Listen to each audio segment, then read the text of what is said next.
das palavras, Senhor. Para que não seja, Senhor, da minha boca, que não seja, Senhor, de mim mesmo, que não seja, Senhor, uma palavra lançada a ouvidos tapados, mas lançada a ouvidos abertos. E que todo aquele que eu escutar essas palavras, Senhor, possam ser tocados, possam ser mudados, possam ser doutrinados pelo teu Evangelho. Porque a doutrina, Senhor, que nós queremos, não é a doutrina dos homens, não é o costume dos homens, não é o achismo dos homens, não é a decisão dos homens, mas é a tua decisão, segundo a tua palavra, segundo a tua palavra. Então vem, como prometestes, derrama teu Espírito, derrama teu Espírito. Então vem, como prometestes, derrama teu Espírito, derrama teu Espírito. Amém. Glória a Deus. Pode assentar-se, irmãos, que não está sentado ainda. Nós vamos dar continuidade ao estudo que a gente tem feito. E cada vez que a gente entra numa palavra do Senhor, a gente tem que entender o seguinte, irmãos. O Senhor não chama a gente para ficar à margem, para ficar na periferia. O Senhor chama a gente para adentrar ao profundo, ao conhecimento do Senhor. As pessoas, muitas vezes, ao se afundar no pecado, elas não se contentam em ficar na superfície do pecado. Elas começam talvez na superfície, mas depois vão se afundando, e tem pessoas que conhecem as profundezas do pecado e depois conhecem as consequências da profundeza do pecado. Nós somos chamados a conhecer as profundezas, como aquela palavra que o Senhor disse ao profeta, que ele chegou à beira de um rio que corria do trono de Deus, e Deus mandou que ele entrasse, que era permitir um trecho e entrar. Veio pelos artelhos, depois ele entrou, mediu mais 1000 côvados, veio pelos joelhos, ele mediu mais um pouco, veio pela cintura, e chegou um momento que a correnteza era tão forte, que era levado por essa correnteza. O Senhor nos chama uma profundidade de conhecimento, onde você vai ser levado pelo Senhor, não mais por um homem que está pregando na frente. Tem que entender o seguinte, irmãos: se nós nos deixarmos guiar pelo Senhor, Ele será contigo, onde quer que você for. Ele vai falar contigo, Ele vai te ensinar o caminho que você deve seguir. Esse é o sonho de Deus, ser o Emmanuel, estar conosco. Você poder falar com Ele como falar com um amigo, chorar com Ele como chora com um amigo. Jamais você... Eu digo para vocês, irmãos, pergunta para a pastora Fátima: eu não choro com pessoas, não mesmo. As pessoas não podem fazer nada para mim, mas o Senhor tem sido muito bom comigo. Não só tem respondido, não só tem dado providência, mas Ele tem mostrado coisas que a gente se sente sozinho, mas não sozinho dele, sozinho com Ele. E não é tão ruim assim, porque tem coisas que o Senhor tem mostrado na sua palavra, e eu digo para vocês, irmãos, quem quiser mudar a Bíblia, pode mudar, fique à vontade, mas eu não vou fazer isso. Eu vou pedir que o Espírito Santo me ensine o que está ali, sem tirar nada, nem pôr nada. E quando tiver aquela questão assim, mas o pastor tal, o padre tal, o bispo tal faz tal coisa, que para mim não vai fazer muita diferença, porque é o seguinte: nós não podemos deixar guiar por pessoas. Você tem que orar e pedir ao Espírito Santo para que o Espírito Santo não permita que você seja enganado. Minha mãe, apesar de ser católica, ela orava com uma oração assim, que dizia assim: Divino Espírito Santo, jamais deixe o Carlos se enganar. E hoje eu percebo que o Senhor ouviu a oração dela, porque eu não consigo admitir quando alguém, pode ser uma autoridade eclesiástica, fazer algo que não, eu vejo que a Bíblia não diz aquilo. Eu não consigo, irmãos, fazer. Eu lembro que até uma vez um padre disse para nós: faça desse jeito, que se tiver alguma culpa eu pago o preço. O padre falou: Nós lembrando da Bíblia, dizemos, não, a Bíblia diz que cada um vai dar conta de si mesmo diante de Deus. Então não adianta nenhuma autoridade dizer assim, não, olha, faça desse jeito, porque se tiver algum pecado, eu pago o preço. Sim, vai pagar o preço, com certeza, mas eu também, se obedecer, vou pagar também. Então, se eu sei o que é certo e não faço, eu peco. Então, eu, como pregador da palavra de Deus, eu tenho obrigação de falar o que está escrito. E quando a gente começa a entrar aqui, a gente está se aprofundando. As igrejas, a maioria das igrejas, como já falei, trabalham com o emocional, e eu trabalho com o psicológico no sentido do racional. Você tem que entender, você tem que compreender com razão. Não, eu não tenho que mexer com as suas emoções, eu tenho que pedir que o Espírito Santo faça isso. Eu tenho que fazer a palavra de Deus ser verdade dentro de você. E por isso que eu peço a virtude do Espírito Santo, para que você não se engane, para que você se apaixone por aquele por quem eu me apaixonei. Não é pela Fátima, não, é por Deus. Deus colocou para ser companheira, mas Deus vai ser para a eternidade. Amém? Então eu quero que você entre comigo em Lucas capítulo 3. Nós vamos ver o nome de umas pessoas e governantes da época.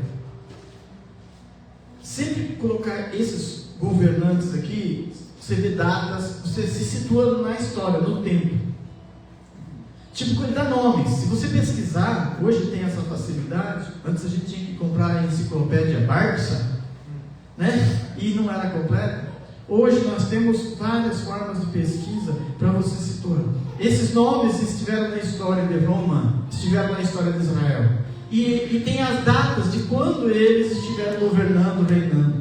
Então isso para nós é um marco no tempo. Eles são nomes que são marcos no tempo.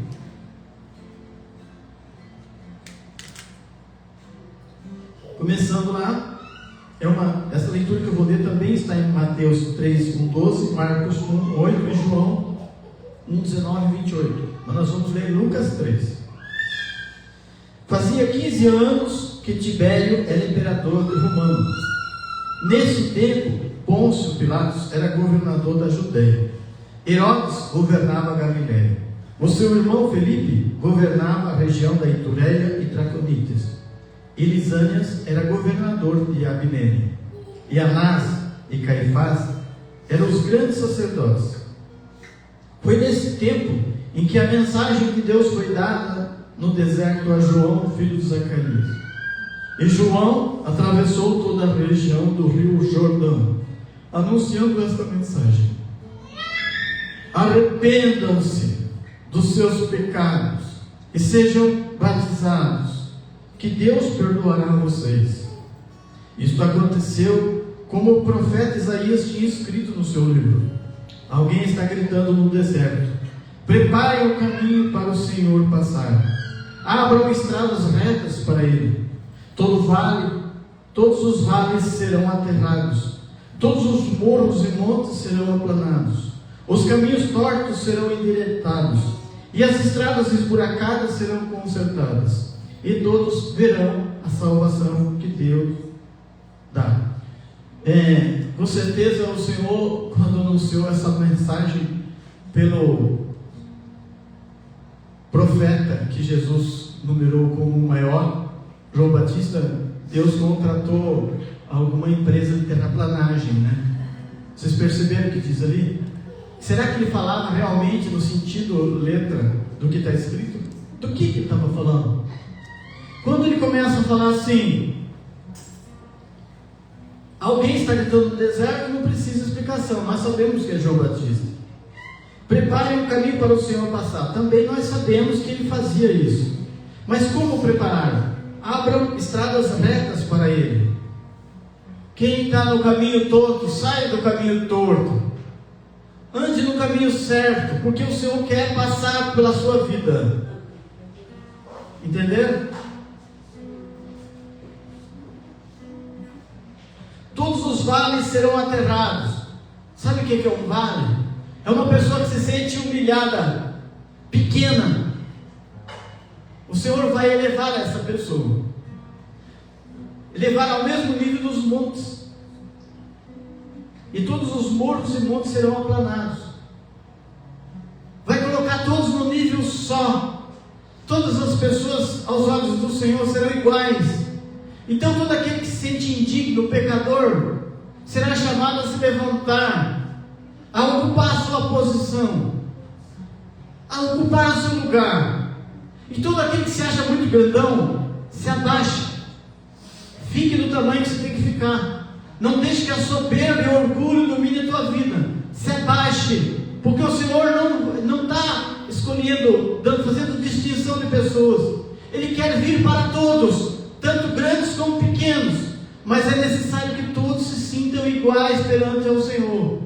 Todos sejam humildes, todos sejam abertos, todos tenham um coração ensinável, todos tenham ouvidos abertos para ouvir o que o Senhor tem para dizer. Todos se endireitem os seus caminhos, todos se coloquem na posição de receber a importância daquele que virá.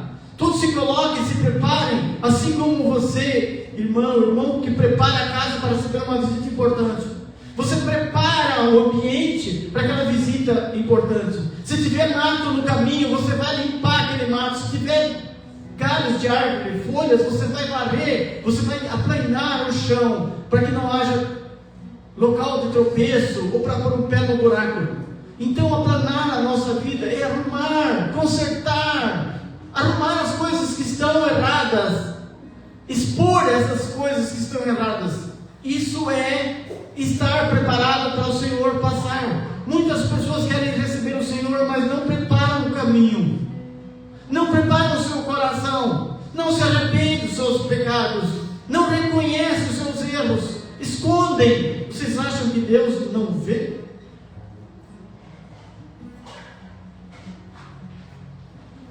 As multidões iam se encontrar com João para serem batizados por ele, e ele dizia a todos: vocês acham que o Senhor não vê? Raça de víboras, ninhada de cobras venenosas, quem disse que vocês escaparão do terrível castigo que Deus vai mandar? Então não adianta fazer de conta diante do Senhor. Não existe como você falsificar, zombar de Deus, enganar uma espiritualidade que não existe. Não! Se você não está conseguindo sentir a presença do Senhor, você diga isso ao Senhor. Se você não está conseguindo sentir um quebrantamento, fala para o Senhor te quebrantar o coração. Mas eu não preciso fazer nenhuma atitude para convencer vocês. Olha como ele é piedoso, olha como ele ora. Então, às vezes que vocês viram o Senhor visitar no Espírito, é porque o Senhor me visitou. Eu não preciso. E digo mais, nem falar em línguas estranhas, se eu não sentir a visita dele, eu falo. Porque somente quando ele vem, eu me sinto à vontade de falar na língua dos anjos. E é assim. O Senhor ama um coração sincero. Às vezes não é reto, às vezes não é santo, mas é sincero. Lembra do parábola do filho pródigo que foi lido na quarta? Ele disse: eu vou chegar para o meu pai e vou dizer: pai, eu pequei contra o Senhor, contra Deus e contra ti. Eu não sou digno, Senhor, de ser chamado teu filho, mas me trata como empregado. E ele chegou lá e fez o que tinha que fazer, mesmo com o abraço do pai, mesmo com o acolhimento do pai, mesmo sabendo que o pai estava esperando. Ele falou o que ele se propôs falar, porque o coração dele estava sincero. Ele tinha reconhecido que quem está com o pai tem mais do que qualquer pessoa. Até os empregados que estão com o pai tinham mais do que ele. Então nós não podemos nos esconder de Deus. Versículo 8: façam coisas que mostrem que vocês se arrependeram dos seus pecados, e não digam uns aos outros: somos descendentes de Abraão, pois eu afirmo a vocês que até destas pedras Deus pode fazer descendentes de Abraão. Olha a severidade da mensagem. Pastor, seja mais manso. Olha como você fala. Vai ter com o João Batista. Ele começou falando raça de víboras. Vocês pensam que vocês podem enganar Deus? Isso para nós, para cada um de nós. Vamos nos aproximar com sinceridade diante de Deus. é pecado que te aflige? Peça perdão dos teus pecados. Mas não faz de conta. Por isso que às vezes a gente entra na igreja e sai vazio do mesmo jeito. Porque a gente não reconhece a grandeza de Deus. Uma coisa que o pastor que esteve aqui falou, e foi interessante, foi o testemunho dele, né? A severidade de Deus. Quem esteve na quarta-feira escutou o testemunho dele. Ele saiu de uma igreja porque disseram que Deus não castiga. Ele falou, não castiga assim porque eu sou prova disso. Ele me castigou. Ele fez um trato com Deus, não cumpriu a parte dele. Deus fez a parte que ele tinha cumprido. Porque ele falou assim, se eu sou dizer isso, tu pode fazer isso. E Deus fez. Ele não fez a parte dele, Deus fez a de Deus.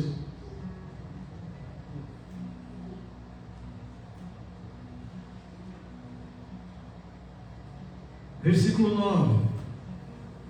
O machado já está pronto para cortar as árvores pela raiz. Não, corta no tronco, quem sabe brota. Não! Ele está falando assim que quem não der fruto vai ser arrancado pela raiz. Não vai ficar para brotar depois. Então se coloque como uma árvore de Deus. Toda árvore que não dá frutas boas será cortada e jogada no fogo. Então o povo perguntava, o que devemos fazer? Ele respondia, quem tiver 2 túnicas, dê uma a quem não tem nenhuma. E quem tiver comida, reparta com o que não tem. Você pode fazer isso no teu dia a dia, sempre que sentir o Senhor tocar o teu coração. Seja humano para com os humanos. Valorize a humanidade. Valorize os humanos, por pior que sejam. Foi o Senhor que criou eles. 12. Alguns cobradores de impostos também chegaram para ser batizados e perguntaram a João, mestre, o que devemos fazer? Não cobrem mais do que a lei manda. Sabe por quê? Os publicanos, os cobradores de impostos, eles não tinham salário. Então o salário deles era cobrado a mais. Tipo, se Roma pedia 10%, eles cobravam 12%. Os 2 eram deles. Eles faziam caixa 2 para sobreviver. Então o erro não estava em cobrar impostos. O erro estava em pedir a mais. Em pegar aquilo que não era exigência do governo romano.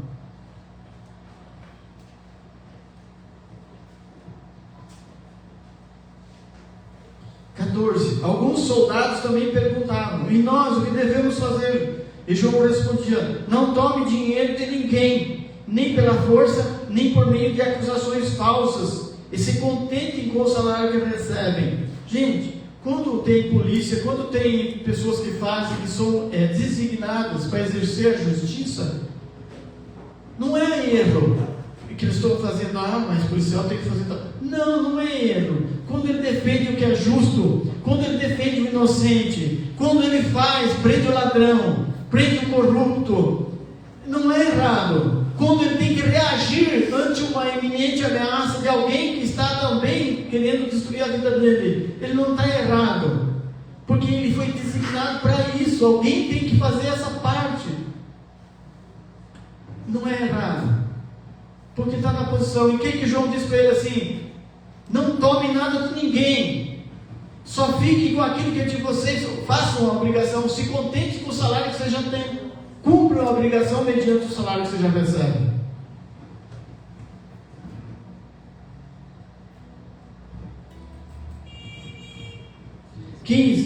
As esperanças do povo começaram a aumentar, e eles pensavam que João fosse o Messias. Mas João disse a todos, eu batizo vocês com água, mas está chegando alguém que é mais importante do que eu.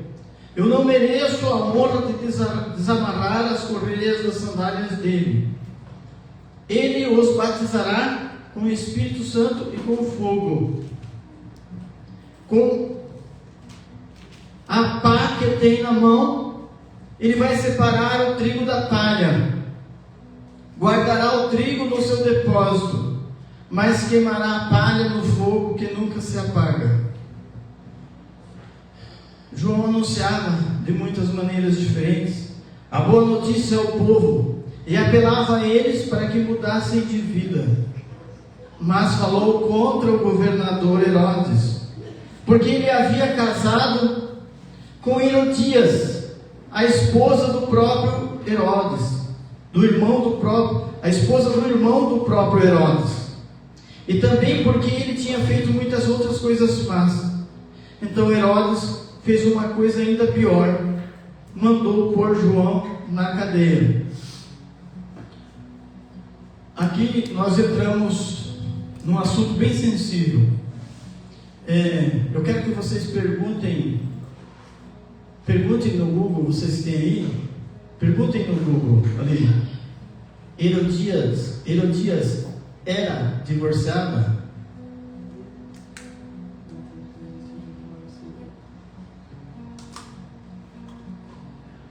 Sim, era divorciada do seu primeiro marido Herodes Filipe I. O que João reprovou? Leiam lá.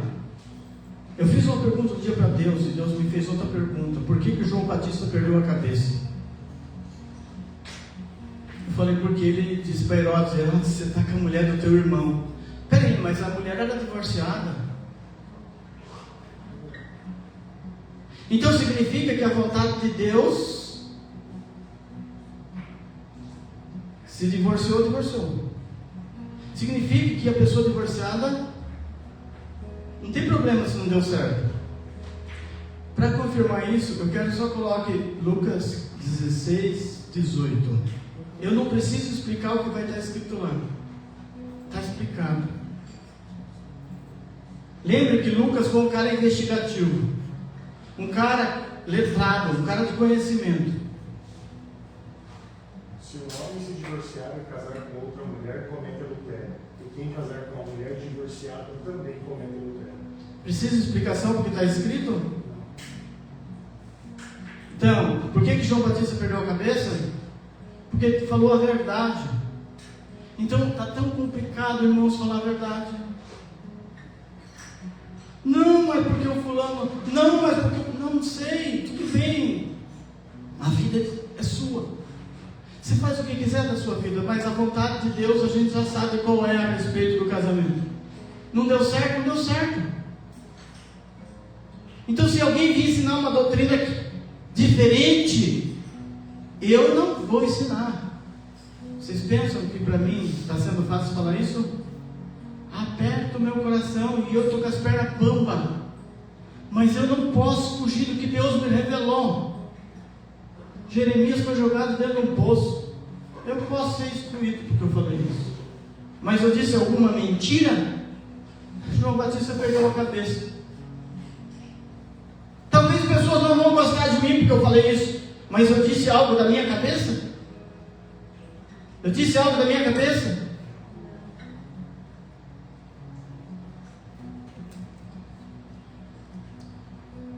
Batismo de Jesus.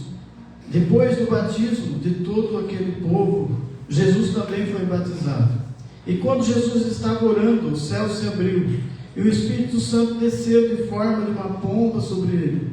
E do céu veio uma voz que disse: Tu és o meu filho querido, que me dás alegria. Nós vamos ver uma lista aqui, e nós não vamos ler, mas eu quero que você entenda que essa lista de genealogia, ela pode ver nos 3 evangelhos, ela tem essa lista. Em Mateus 1,17, 1,17 também diz, não precisa abrir Mateus, deixa lá em Lucas 23 mesmo. 3,23. Essa genealogia eles colocavam para provar a descendência do Senhor, a origem, da onde ele veio. É por isso que eles fazem questão, eles começam no evangelho, começa fulano, foi pai de ciclano, que nasceu do fulano, e aí, por que isso?